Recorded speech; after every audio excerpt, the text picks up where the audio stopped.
Frekanssının 6-cı nesil qatındayıq və artıq bu nesil qatını bilirsiniz ki, təkrar işləyirik. Ta ki onun frekansı axışda olub bizi qane edənə qədər. Artıq 1, 2, 3, 4, bu dəfə 5-cidir.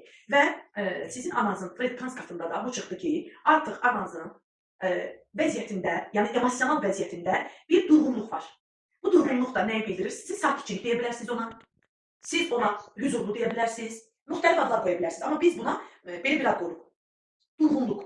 Yəni bu deyirsiniz ki, nədəndir? Ona görədir ki, sizin ananızın nəslindən, yəni 254 ana atalarından, yəni üst 7 şəcərədən daşıdığı qohum əqrabasından. Çünki ortaqlıq haqqı, biz onlarla ortaq bir varlıq, yaranmış bir nəsil, genofonu. Oradan daşıdığı ananızın inanc qəlibləri, gərgin inanc qəlibləri, aqressiyalar, kədərlər, ölüb itmiş, amma həll olunmamış, unudulmuş, qurban getmiş, yəni sudaqda getdi və yaxud da bir cinayətə qurban getdi, xüsusən ölümlər ki, o proqramlar sizin ananız da daşıyıb, canlı olaraq, düzdürmü?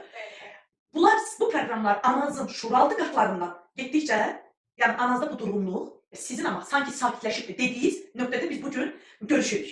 Yəni bu artıq gözlə də özünüz hiss edirsiniz. Yəni qeyd etdiniz ki, anam gildəyəm, bayram münasibəti ilə qonaq gəlmişəm. Çox şükür.